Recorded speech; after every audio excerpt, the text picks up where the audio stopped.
Hello नमस्कार, आप सभी का स्वागत है cooking channel pan to plate में। आज हम बहुत ही हेल्दी डेजर्ट बनाएंगे। ये डेजर्ट इफ्तार के लिए बेस्ट है क्योंकि ये बहुत ही लाइट है। आप इसे ऑफ सीजन भी बना सकते हो। जब भी आपका मन करे ये आसान तरीके से बनने वाली डेजर्ट बनाकर इसका लुत्फ उठा सकते हो। तो आज हम बनाने वाले हैं मलाबी। ये बहुत ही आसानी से बन जाती है।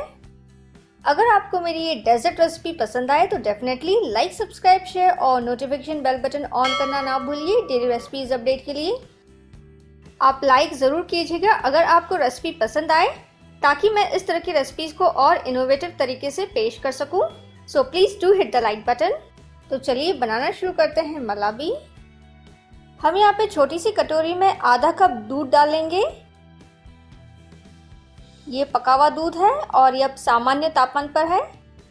अब इसमें हम 3 टेबलस्पून कॉर्नस्टार्च डालेंगे। अगर आपके पास कॉर्नस्टार्च नहीं है तो आप अरारोट का पाउडर भी डाल सकते हो।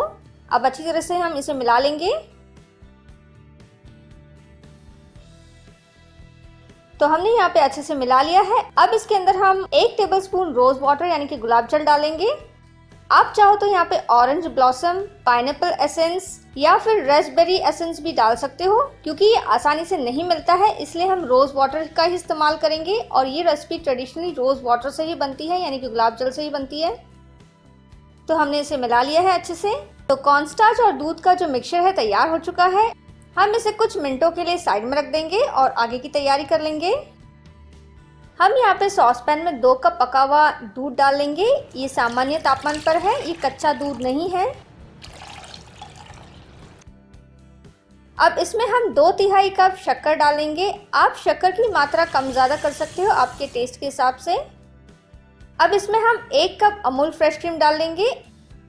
ये अभी थोड़ा सा गाढ़ा है क्योंकि अभी हमने डायरेक्टली फ्रिज से ही निकाला है इसे।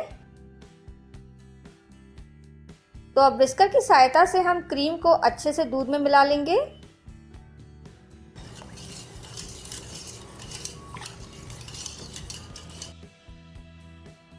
तो क्रीम को अच्छे से हमने मिला लिया है। अब इस सॉस पैन को हम मध्यम आंच पर रख देंगे।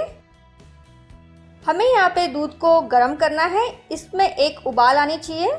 हमें ये ध्यान रखना है कि इसमें मलाई ना बने, इसलिए हम निरंतर इसे विस्कर की सहायता से चलाते रहेंगे। अब इसके अंदर हम 1 टेबलस्पून रोज वाटर यानी कि गुलाब जल डाल लेंगे और अच्छे से मिला लेंगे।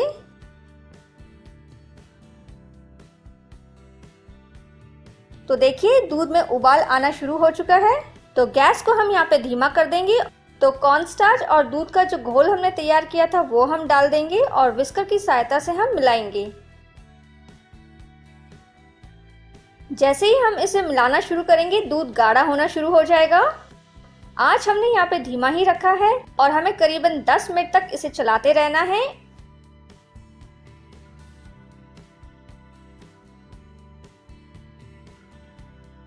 तो 10 मिनट हो चुके हैं। दूध यहाँ पे गाढ़ा हो चुका है।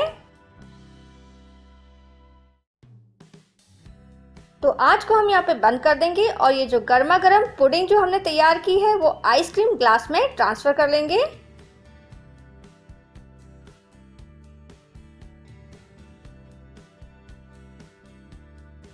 हमने यहाँ पे पुडिंग आइसक्रीम ग्लास में ट्रांसफर कर लिया है और अब हम इसे सामान्य तापमान पर आने तक का इंतजार करेंगे।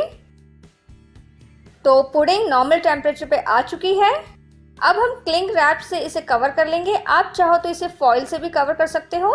हम क्लिंग रैप से इसलिए कवर कर रहे हैं ताकि पुडिंग की जो ऊपरी सतह है ड्राई नहीं रहे, एकदम क्रीमी सी रहे और सॉफ्ट भी रहे साथ ही साथ।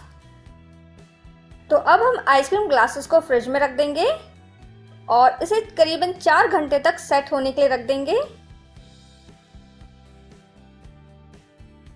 हमने यहाँ पे हमदर्द का रूह अफ़ज़ा लिया है, सूखा कसा हुआ नारियल है और ड्राई फ्रूट्स है। ड्राई फ्रूट्स में हमने थोड़ा सा बादाम और पिस्ता लिया है। आप चाहो तो किशमिश या अपनी पसंद के ड्राई फ्रूट्स का भी इस्तेमाल कर सकते हो। तो 5 घंटे हो चुके हैं। पुडिंग यहाँ पे सेट हो चुकी है। हम क्लिंग रैप को निकाल लेंगे। वाओ, आप देख सकते हैं बहुत ही अच्छे से सेट हो चुका है। तो अब हम फाइनल गार्निशिंग कर लेते हैं इसकी। सबसे पहले हम रूह अफ़ज़ा का जो सिरप है उसका लेयर बनाएंगे। हमने यहाँ पे रूह अफ़ज़ा को डाइल्यूट, इसमें पानी नहीं मिलाया है, ये गाढ़ा सा ही रहना चाहिए। अब इसमें हम सूखा नारियल आधे हिस्से पे फैला लेंगे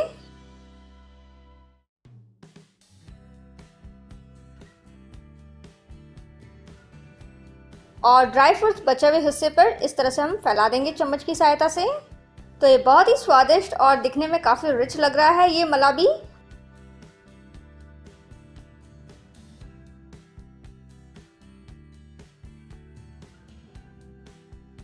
तो ये बहुत ही आसान सी पुडिंग की रेसिपी यानी कि जो डेजर्ट की रेसिपी है आपको पसंद आई होगी। आप इसे कभी भी बना सकते हो, इसके लिए कोई स्पेसिफिक सीजन नहीं होता है, जब भी आपका मन करे, क्योंकि इसकी जो सामग्री है बहुत ही इजी अवेलेबल है।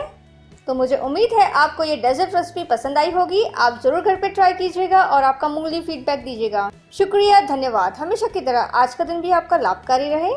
Have a wonderful day.